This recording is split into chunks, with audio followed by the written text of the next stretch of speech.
and he had a friend there with him, and he introduced me to the middle act, and she was from Portland, Oregon, and her name was Dawn Green. And as soon as I put my bags down, Brent said, hey, my friend and I are going out for lunch, why don't you guys come? And okay, so we went out to lunch, and I didn't really know Brent that well, and I didn't know his friend at all, and they were talking, so I started talking to Dawn. And the first thing I realized about her was she seemed really smart. I mentioned Harold Pinter, and she knew who he was, which was pretty impressive for an American, I thought. And we had a great conversation right away. Boom, we connected, bingo. And I thought, well, this will be fun. And then I realized, of course, she was also really pretty, and she was blonde, she had a nice body, and she was really smart. Hey, this is great. Gonna have a fun tour. She was on all 3 weeks with me. And then we went to the show that night, and I thought, oh God, what if she stinks? What if she's not funny? I really think she's attractive and she's really smart, but if she isn't funny, I can't make a play for her, because you don't want to make a play for somebody who isn't funny. I started dating comedians. Just that year, I dated a comedian who apparently, I didn't realize this, but I made a big play for this girl, and she wasn't sure whether or not she was gay. And I didn't even know that. And then we slept together, and after that, she was totally sure. And she still is, and that's great, a wonderful thing. It was a service I provided to the gay community in the 80s. If you weren't sure, try me. It was a thing. So anyway, but I also knew that dating a comedian would have been really good, because one of the things about doing stand-up comedy is you don't, an original allure of the job is you can't share it totally with somebody who doesn't do it. And it occurred to me, if I was going to share my life with somebody, it might be great if I could also share that. And so anyway, so we go to the show the first night, and she's going on second, and she does her show.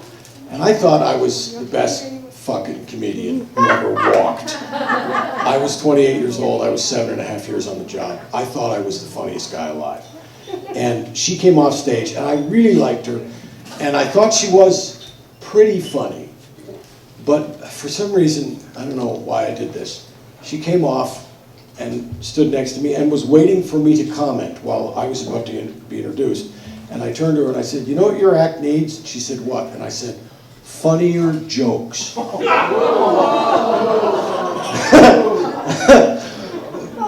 The weird part was, that was exactly what her act needed, because she had great stage presence, she had wonderful personality, she was really clever, but her jokes just didn't hit funny all the time. It took her a couple of years to come around to that, but anyway.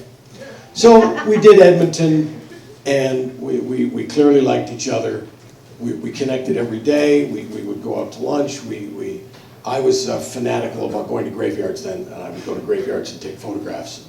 She liked it, she came with me, she had a lot of good qualities. And,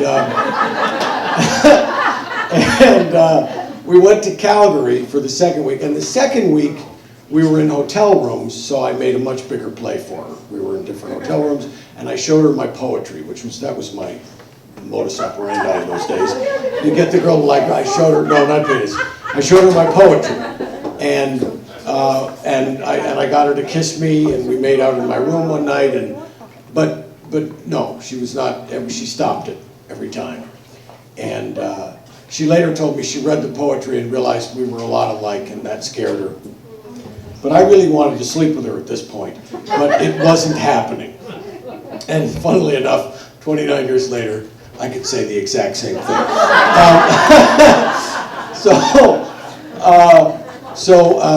We finished Calgary, and I was angry that she wouldn't sleep with me. I was frustrated, and I'm not a nice person when I'm angry. I'm only a nice person occasionally. And so we were a little bit at odds, but even at odds, we connected every day. And we did Saskatoon first, right? And then we had to go and the last thing was this one-nighter in Fort McMurray. And we were in the condo in Edmonton, and the boss lent us his car And I'm headlining the show, so I'm driving the car, and it's a Thunderbird, and it's got a gas tank that is lights. And so as you run out of gas, the lights go out, one by one. And we drove to Fort McMurray, which I don't recommend. It was now, by now it's mid to late October, it's getting cold. We get to the gig, and the hotel is a motel, and it's part of the bar we're staying in, and it's horrific, it's awful. The TV plugs into the wall. It's disgusting. It's 1987, And I said, we're not fucking staying here. We're gonna drive, but nobody's in the condo in Edmonton. We're gonna drive back to the condo after the show. And I'm the headliner. Brian was a very young comedian at the time, and he didn't know a lot about, he knew how to work clubs, but he didn't know how to work bars in Fort McMurray. And so he had a very hard time that night. And Dawn went up, and she was amazing. She had this drunken guy heckling her, and he started chasing her. He started coming on stage, and she had a wireless mic, and she would go off into the audience and hide and insult him from cover, which I thought was the coolest thing ever. And so we finished up, and I was, at that time, let's go, let's drive, let's go, let's get the hell out of here.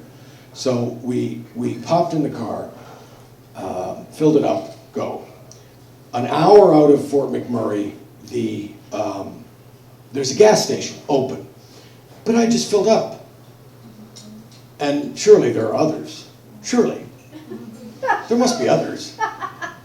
So I didn't stop, which in retrospect might have been a mistake. So we keep going, and it's getting later. It's a long drive, it's 5 or 6 hours.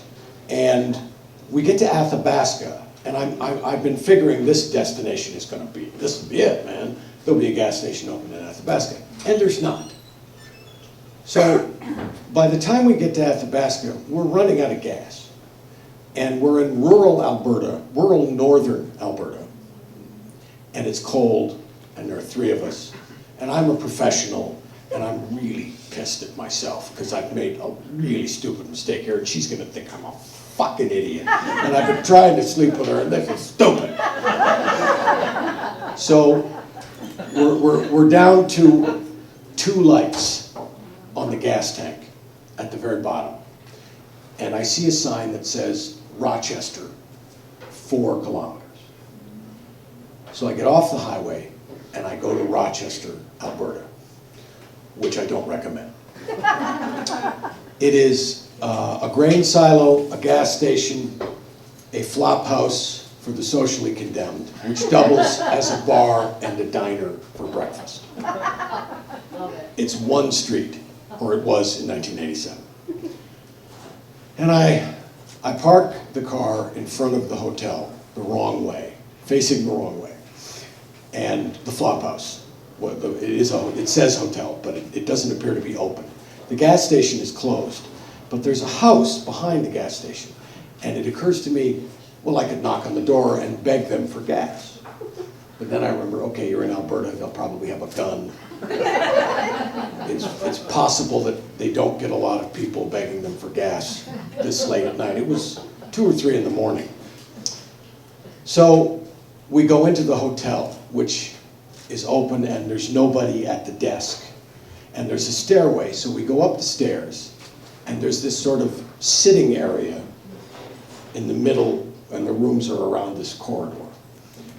And we sit down, there's a couple of comfortable chairs, and Dawn says, okay, we'll just wait here till the gas station opens.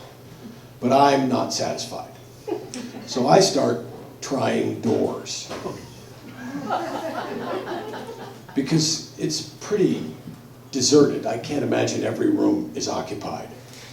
The second door I try is open. And I open it, and Brian is behind me, and Dawn is behind Brian. They see it open, they come in. So there's Brian, there's Dawn. And I open the door, and it's an empty room. It's got a single bed by the door and a double bed over there. And neither bed is made. But there's nobody there. And my first thought is, if I go for the double bed, Brian will take the single bed because he doesn't want to sleep with me. Hell, neither of them want to sleep with me at this point. But she will be forced to sleep with me if I end up in the double bed, which is exactly what happened. So we slept together in a stolen hotel room with pipes clanging all night long, with all our clothes on a dirty bed. And there wasn't a lot of sleep. We got up the next morning. I went downstairs. I said, I'm going to gas the car up and I'll meet you out front. I turned the car around. Nobody saw me leave. There wasn't anybody at the desk. I turned the car around. I gassed up the car. I bought some snacks. I went back in front of the hotel. They came out, got in, we left. Nobody ever knew we were there.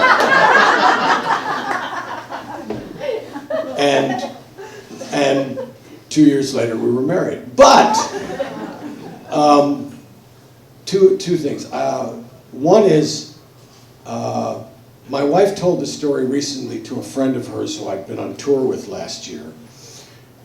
And at the end of the story, she told him, he said, wow, your husband's version of that story, he's not half as big an asshole as he is in your version. And 10 years later, I was touring Northern Alberta with another comedian, and we stopped in Rochester, and I took a couple of pictures.